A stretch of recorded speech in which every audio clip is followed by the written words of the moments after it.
To keep your house safe when you're away, you have to follow certain rules, even if the cure is worse than a disease. Who's watching the vacant house? Everyone. By Erma Bombeck. Read by Karl. I had only met Officer Beekman on 2 occasions. The first time was when he inadvertently rammed on my husband's car when I backed out of the driveway, and he was summoned by my husband. The case is still pending. The second time was when he helped me over a rather bad spot on a driver's test by chucking a B on the brake pedal and an A on the accelerator. Suppose you're wondering why I've summoned you, I said as I led him in the front door. Yes, ma'am, he said, removing his crash helmet and his dark glasses. My husband and I are going on vacation, and held up his hand for silence and looked around anxiously. Are we alone? I think so. Fine. That's the first rule. Never tell anyone you're leaving. I understand. We handle hundreds of house-watching assignments each year, and the key word is secrecy.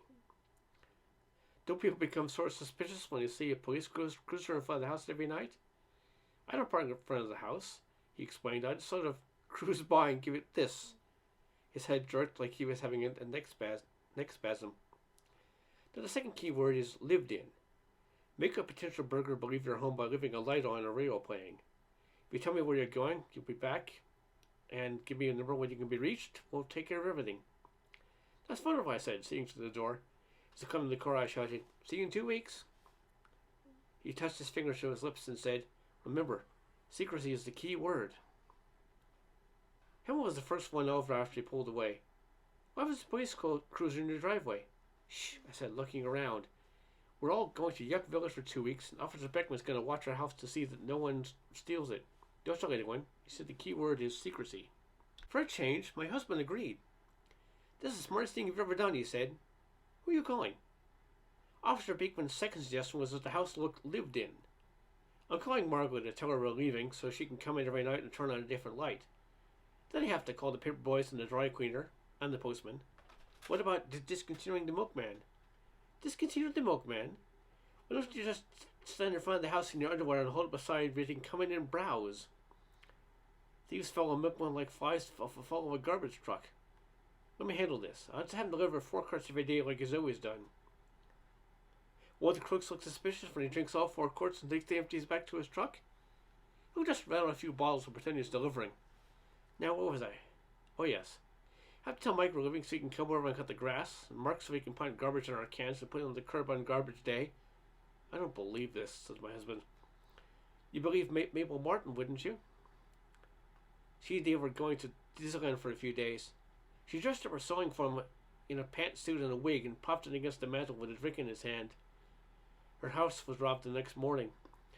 It took almost everything but the form. Do you know what gave her away? Someone noticed she had a pole for legs. The ice cube was in a drink melted, and even crooks know no one stands around with a warm drink in his hand. You've told 7 people already we're leaving. How many more are you going to tell? Well, I have to tell Charmaine to bring her children over to play in the yard, and for Frederica set the call when I leave so I can bring her dog over on the weekend to bark. Naturally, I'll have to call my hairdresser, my cleaning lady, my insurance agent, my carpool girls. That's 16. My nearby lady, AAA, the soft water man, the utility meter reader, the cub pack. That's 33. Of course, our family vet, and the checkout girls at Village Market, my foot doctor, the guys at Buford Service Station, our minister, and Miss Baker, who does that chatty column in the Tattler. Roughly, how many people are you telling we are leaving town?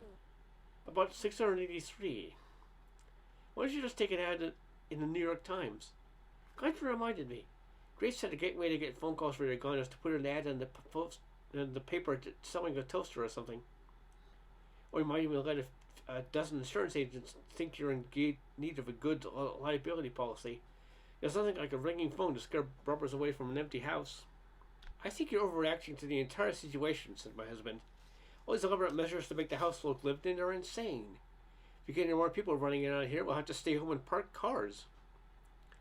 We both dropped the subject until a few days ago when my husband came in the kitchen where I was preparing dinner. Met an interesting fellow today at the garage where I parked my car, he said. He arrived here 2 days ago from Chicago. When I introduced myself, he said, Oh, the other fellow is going to Yucca Village for 10 days, beginning the 15th of next month. How could he have known that, I asked. My mouth hanging open.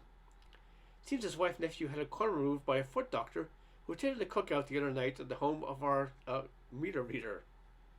Gas, electric, water, or taxi? I asked carefully. It's not that important, he continued. What was interesting was the story he told me regarding their vacation last year. Said they were only gone a matter of hours when the house was ransacked. Picked clean. Didn't I tell you? I shouted triumphantly. Let me guess. They forgot to leave a radio playing low so burglars would hear the sound?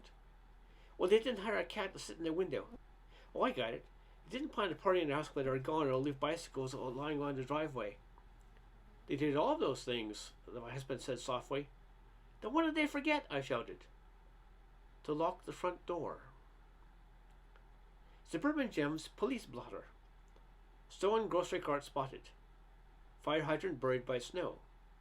Officer requested by woman of the Moose Law Enforcement Appreciation Dinner. Summons issued for DWI, driving with 0.10% or more alcohol in bloodstream, and illegally parking in lobby of drive-in bank. Rescue unit answered call of cat in dryer. Went to gas at police car and pump went dry. Reported strained acting car. It was running well. Call from supermarket. The young male trying to purchase beer for his sister to shampoo hair. Owner of dog and heat demands 30 dogs be evicted from his property. Young boy hitchhiking claims he was running away from home. Sought assistance in crossing highway. Bread delivery tipped over on sidewalk. Notified store manager. Restacked bread. Checked out burglar car wash coin box. Got police car washed. Woman reported car lights in cemetery. All three cruisers responded to the call.